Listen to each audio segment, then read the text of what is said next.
कुछ लोग ऐसे हैं, सोचते हैं मैं इस मजहब का नहीं हूं तो इनके सत्संग में नहीं जाऊंगा। कुछ लोग सोचते हैं अरे मैं तो किसी और गुरु का चेला हूं तो इनके में क्यों जाऊं।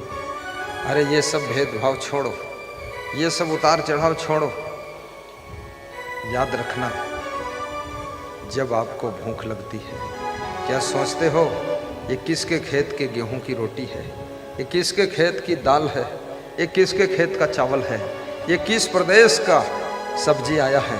कुछ नहीं सोचते हो, तुम तुरंत उसको ग्रहण करते हो और अपनी भूख को शांत करते हो। ऐसे ही कोई भी गुरु हो, अगर उसका सत्संग आपकी जिंदगी को सुंदर बनाने में सहायक होता है तो आप मत पंथ की दीवालों में मत फंसो, मजहब के चंगुल में मत फंसो और आप जाति पाति के चक्रव्यूह में मत फंसो। आप तो इन सब बंधनों को तोड़ करके, छलांग मार करके और सत्संग की गंगा में स्नान करो और अपनी जिंदगी को सुखी बनाओ। यही करना चाहिए। बोलिए सद्गुरुदेव की जय। कितनी जगहों पर सत्संग के नाम पर प्रोपोगेंडा होता है, ढोंग ढकोसला, आडंबर, अंधविश्वास, बवाल, फालतू बातें। सत्संग का अर्थ है साधु को केवल और केवल संसार के लोगों के मन को शांति देना चाहिए। साधु को केवल और केवल आपके चरित्र का निर्माण करना चाहिए। साधु संत का यही काम है, बाकी और दूसरा काम बवाल करना नहीं है। ये ढोंग फैलाना कि नीम की पत्ती के ऊपर 11 बार ओम लिख दो तो तुम्हारे पुरखे तर जाएंगे, और 21 बार अगर ओम नमः लिख दो तो तुम भी तर जाओगे, और अगर 41 बार लिख दो तुम्हारे घर की भैंसें भी तर जाएंगी। ये बेवकूफ़ी की बातें सब फालतू। अरे उधर लिखने की जरूरत नहीं है, ओम के रास्ते पर चलने की जरूरत है, राम के पद चिन्हों पर चलने की जरूरत है, और कृष्ण के मार्गदर्शन को प्राप्त करके अपनी जिंदगी की सही राह बनाने की जरूरत है, तब कल्याण होगा। ये सब इमली के पत्ते पर लिखो, कटहल की पत्ती पर लिखो, सबसे बड़ा तो केला का पत्ता, उस पर लिख दो ना बड़ा बड़ा। हाँ, ये सब फालतू बातें हैं। कोई बोलता था चावल पर लिख दो तो बहुत ही ज़्यादा कल्याण है। चावल खाने के लिए कि वो लिखने के लिए? फालतू वहाँ बात करते हो। कुछ नहीं लिखना है, जो कुछ लिखना है अपने हृदय के डायरी में लिख लेना है, और दिल की डायरी को इतना सुंदर बना लेना है कि आपकी जिंदगी की कीमत बहुत बढ़ जाएगी। संत कबीर कहते हैं कि जिंदगी तो सबको मिल जाती है, लेकिन जिंदगी में धीरे धीरे धीरे धीरे गंदगी इकट्ठी होती चली जाती है। जिंदगी तो मिली है, गंदगी भर रही है, और अगर जिंदगी में बंदगी आ जाए तो फिर वो गंदगी धीरे धीरे निकलना शुरू हो जाएगी। इसलिए बंदगी फिर से भी जुड़ो, बंदगी चाहिए जिंदगी के लिए। और सबसे पहले अपने माँ बाप को भी बंदगी करो, और माँ बाप को चाहिए कि सवेरे उठ करके अपने बेटे बहू को आशीर्वाद दे, मुस्करा कर मिले, खुश होकर मिले, हंस करके मिले। बुढ़ापे में भी जो माँ बाप हंसते हैं और बेटों के लिए शुभकामना करते हैं, दादी और दादा वृद्धावस्था में भी बेड पर लेटे लेटे भी मुस्करा देते हैं अपने बेटे बहू को देखकर, पोता पोती को देखकर। याद रखना, पोता पोती का हौसला बढ़ता है। हमेशा शुभ कामना करिए, श्राप किसी को मत दीजिए। श्राप देने से आपका तेज कम हो जाएगा,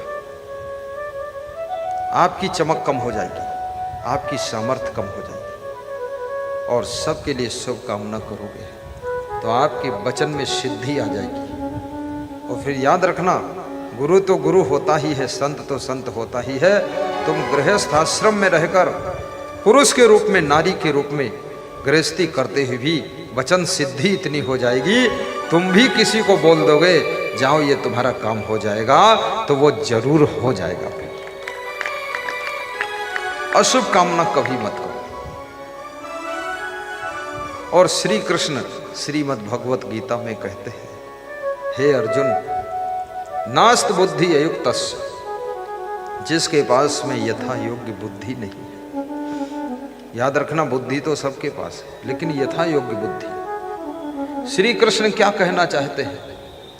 वो ये कहना चाहते हैं कि हे नर नारियों, तुम्हारे पास में बुद्धि तो है, लेकिन यथा योग्य बुद्धि नहीं है। इस बुद्धि से भजन सुनना चाहिए, याद करना चाहिए, भजन पढ़ना चाहिए, रामचरितमानस पढ़ना चाहिए, गीता पढ़ना चाहिए।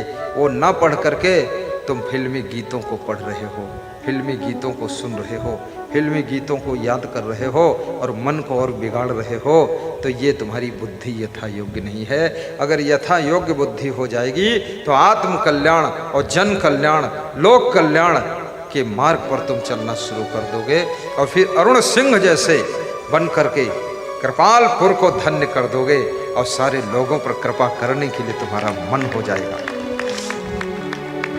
अभी हमारे पास में 2-3 लोग आए, उनकी इच्छा हो गई कि गुरुदेव आपको हम भी बुलाएंगे, हमें भी टाइम देना, सत्संग कराएंगे, हम अक्टूबर नवंबर में कराएंगे।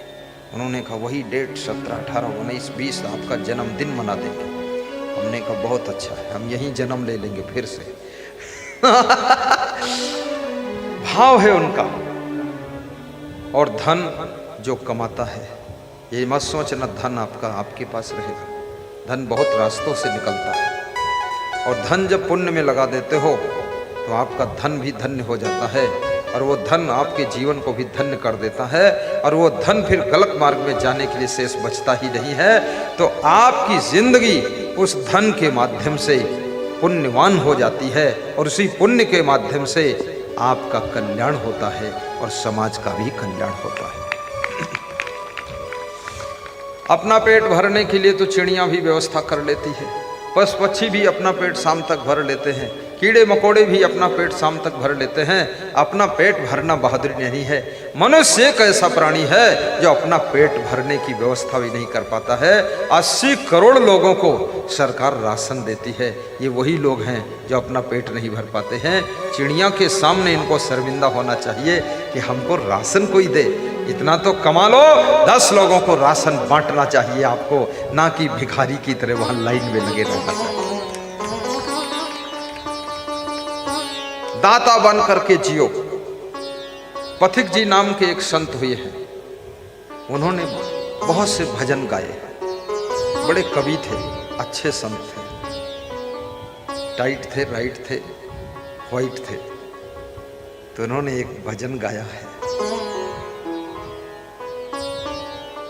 हे प्रभु हमें निर्भय बना दो। प्रभु से मांगना है तो क्या मांगना है, प्रभु को भेंट करना है तो क्या करना है। काम क्रोध लोभ मोह ईर्ष्या द्वेष अभिमान, ये सब प्रभु के चरणों में अर्पित कर दो और उनसे मांगो कि मुझे नम्रता दो, क्षमता दो, सहनशीलता दो, ज्ञान दो, भक्ति दो, प्रेम दो, स्नेह दो, और मुझे संसार में जीवन जीने की कला दो। हे प्रभु ये सब मुझको दो और मेरे अवगुण सब हर लो।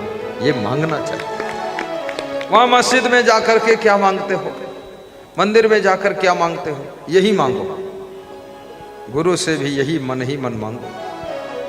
हे प्रभु हमें निर्भमानी बना दो,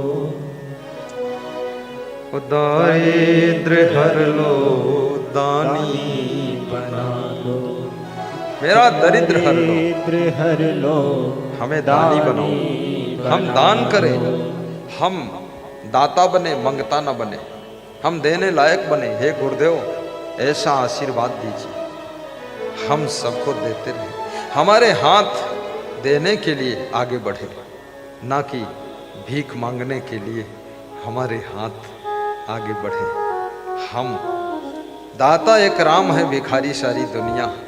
जैसे आप दाता हो, आपके भक्त हम भी हैं, हम भी दाता बने तो ठीक है, मंगता ना बने। हमारा बिजनेस भी अच्छा चले, हमारी खेती बाड़ी अच्छी हो, हमारा पशुपालन अच्छा हो, हमारी सर्विस नौकरी अच्छी हो, हमारे आय के स्रोत अच्छे हों, हम इतना कमा सकें कि हम अकेले ही और हजारों लोगों का इंतजाम कर सके, हमें ऐसे सामर्थ्यवान बनाइए। हे गुरुवर, हे प्रभुवर, हम कमजोर ना हो किसी चीज में, हम इतने ताकतवर हों कि दूसरों को बांट सकें और खुशी प्राप्त कर सकें। बोलिए सदगुरुदेव की।